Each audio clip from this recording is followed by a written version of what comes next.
बेटा आज से हम स्टार्ट करने वाले अपने पास रिसिप्ट्स के ऊपर। जैसे कि हमने लास्ट लेक्चर रिकॉर्ड किया था एक्सपेंडिचर के ऊपर। एक्सपेंडिचर आपको समझाने की पूरी कोशिश की कि आपने हमारे पास जो फाइनेंशियल स्टेटमेंट होती है उस पे दो तरीके से बेटा, एक आपकी इनकम है, एक आपके एक्सपेंसेस है। इनकम को हम यहाँ पे रिसिप्ट्स बोल रहे हैं और खर्चों को हम एक्सपेंडिचर बोल रहे हैं। सिंपल सी बात है, ठीक।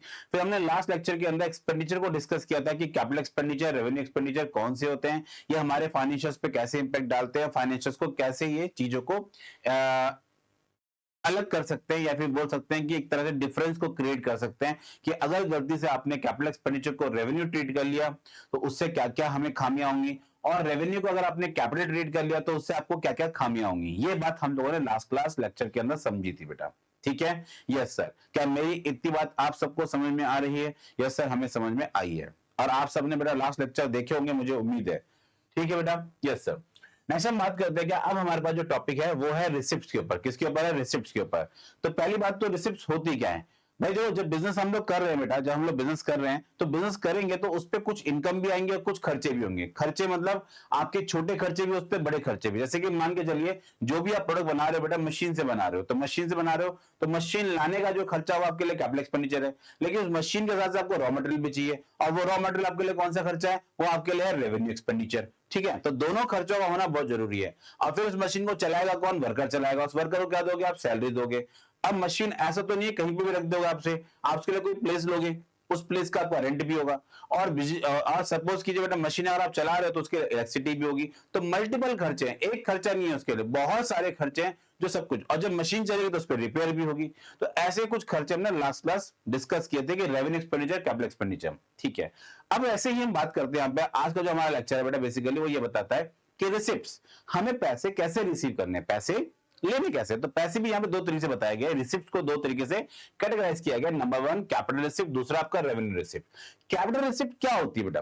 कैपिटल रिसिप्ट का मतलब है जब आप लोग किसी से अच्छा खासा, मतलब बड़ा अमाउंट आप किसी से रिसीव कर रहे हो। या फिर रेवेन्यू एक्सपेंडिचर क्या है कि छोटे मोटे खर्चे, जो आपके छोटे मोटे खर्चे हैं। जैसे एग्जांपल के लिए इंडियन गवर्नमेंट जो जितने भी आर्मी पर्सन होते हैं, पुलिस हो गया, या फिर जो हमारा जितना भी पब्लिक सर्वेंट है, जो भी हैं, उनको जो जो गवर्नमेंट अपनी तरफ से पैसे दे रही है, जो उनको गवर्नमेंट जो उनको सैलरीज देती है, वो उनके लिए क्या है? उनके लिए रेवेन्यू एक्सपेंडिचर है। क्या उनके लिए? रेवेन्यू एक्सपेंडिचर है। बट सरकार जब मान के चलिए बेटा कोई अच्छे खासे कहीं से हमने बेटा सपोज कीजिए किया है, या फिर उसे बनाया है, या उस पर कुछ भी जो भी हमने खर्च किया है, वो आपके लिए कौन सा वाला खर्चा है? Revenue expenditure. सॉरी, आपके लिए वो कैपिटल एक्सपेंडिचर है। क्या बेटा? आपके लिए कैपिटल एक्सपेंडिचर है। ठीक है, yes sir.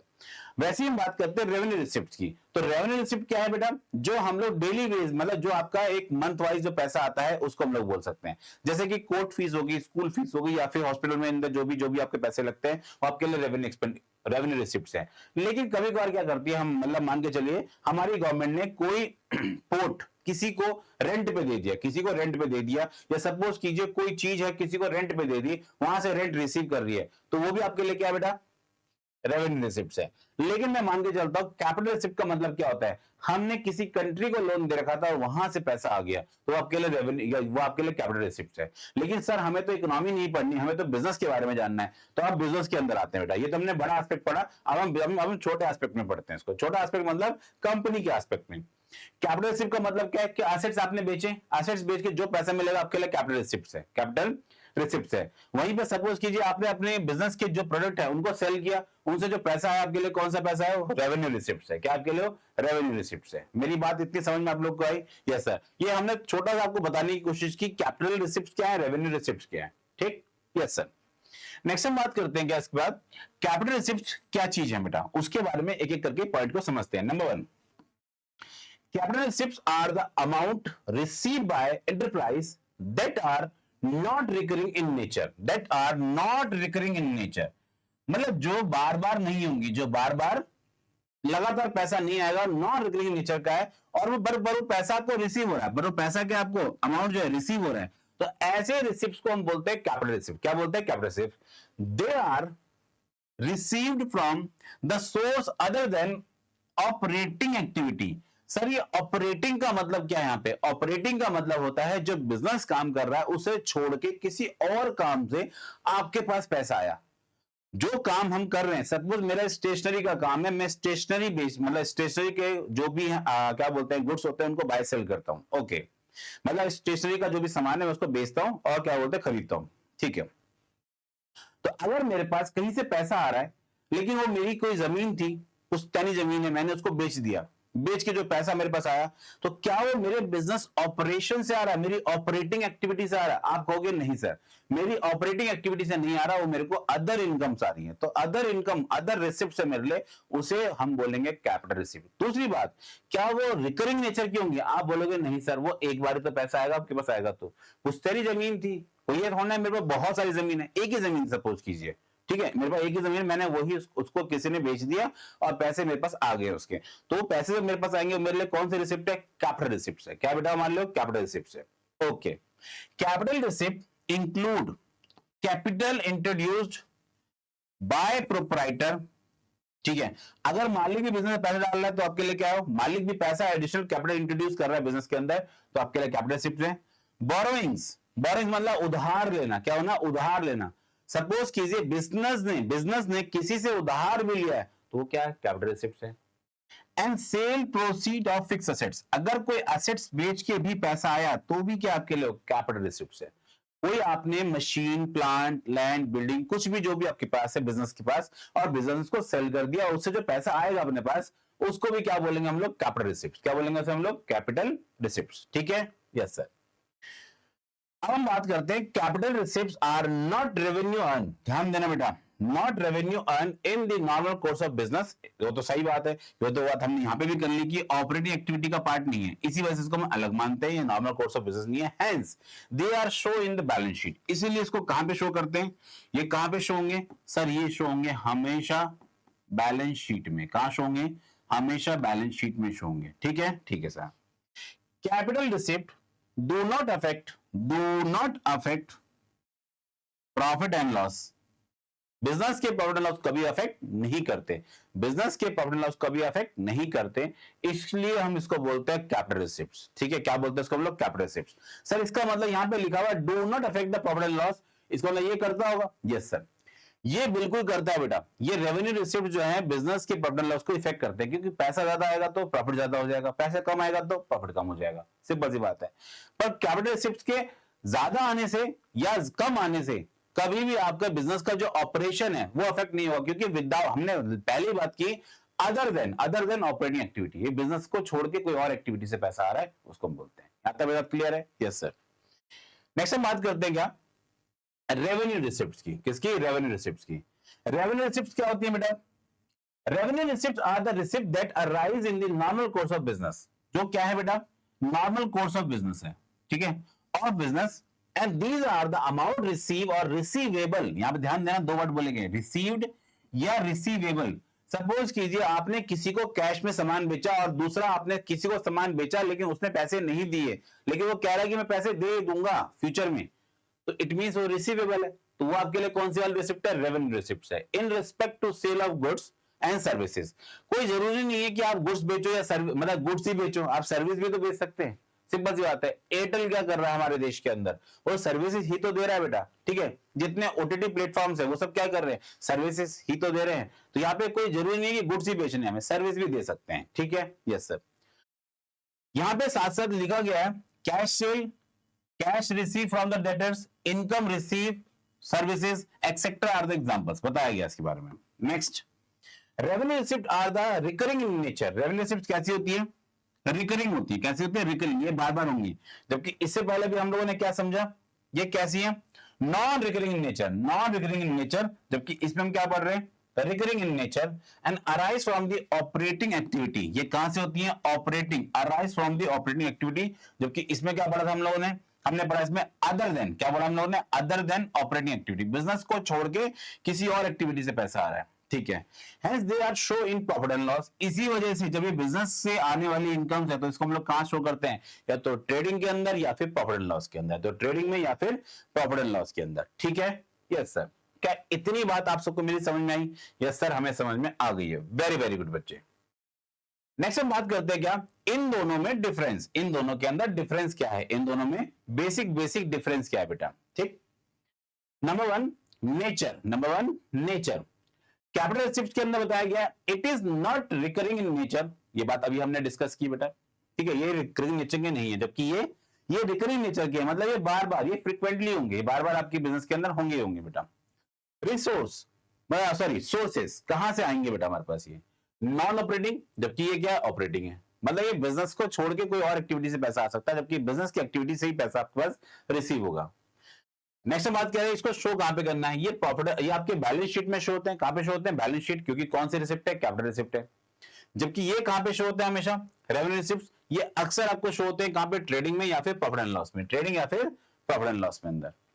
Effect on profit, profit पे इसका क्या इंपैक्ट पड़ता है? प्रॉफिट पे इसका क्या इंपैक्ट पड़ता है?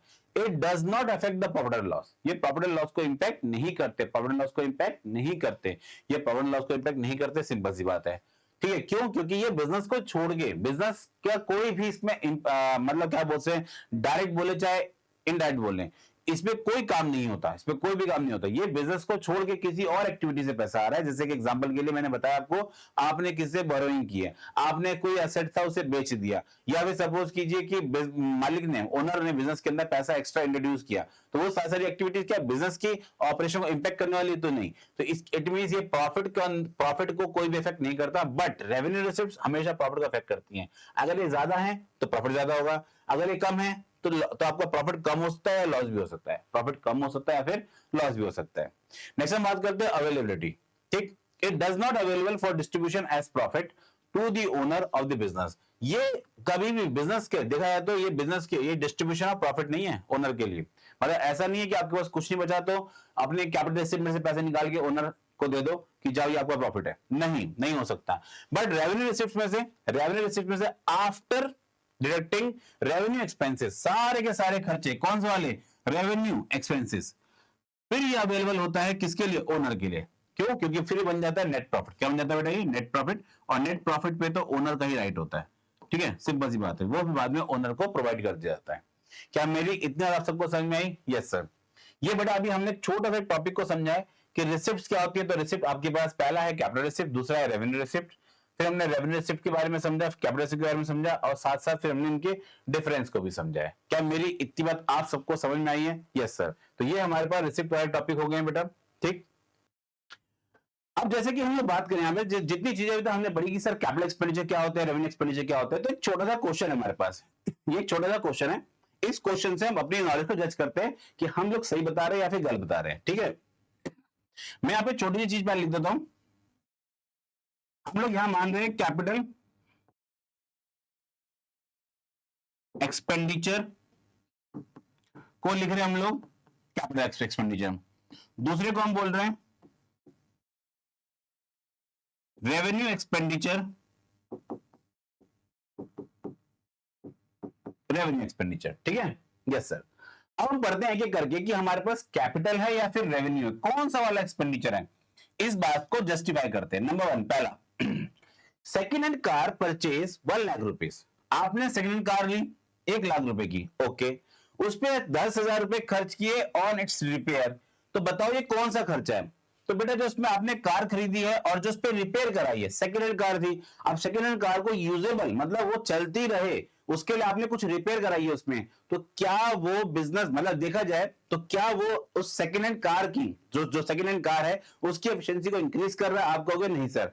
बट यहां पे हम लोग जब भी हम लोग सेकेंड हैंड कार के बारे में बात करेंगे तो उस पर जितना भी खर्चा होता है उस पूरे खर्चे को हम बोलते हैं कैपिटल एक्सपेंडिचर। क्या बोलते हैं? Capital expenditure. सर नहीं समझ में आया सर, ये वाला पॉइंट तो क्लियर होता है कि मशीन खरीदिए तो हमारे पास कैपिटल एक्सपेंडिचर है, पर 10,000 बड़ा सेकंड हैंड कार है। अगर फर्स्ट हैंड कार होती है और उस पर आप रिपेयर कराते तो फिर तो मैं इसको रेवेन्यू एक्सपेंडिचर मानता। सेकंड हैंड कार को आप ले रहे हो, उस पर रिपेयर करा रहे हो। जैसे एग्जांपल के लिए अभी गर्मियों का सीजन आएगा बेटा, तो आप सब बेटा जैसे कि हम लोग अपने घरों के अंदर क्या करते हैं, कूलर लेते हैं और कूलर में थोड़ा मोटा कहीं से भी सेकंड हैंड कूलर ले लिया, उसमें थोड़ा बहुत रिपेयर करा ली, तो रिपेयर कराने से क्या वो जो कूलर है क्या उसकी वैल्यू बहुत बढ़ गई? आप बोलोगे नहीं सर। क्या वो एफिशिएंसी के लिए काम कर पा रहा है? हाँ सर काम कर पा रहा है। तो क्या वो कूलर का पार्ट होगा? यस सर, वो कूलर का ही पार्ट होगा। उसे हम लोग जो अपने घर में पंखा यूज कर रहे हैं उसी में ही उसको हम काउंट करेंगे। क्या मेरी बात समझ में इतनी आई? Yes sir. सिमिलरली हमने कार खरीदी है जो सेकंड हैंड है, लेकिन उस पर 10,000 रुपए खर्च करके उसको रिपेयर कराया हमने जिससे कि वो कार हमारी चल सके, ओके।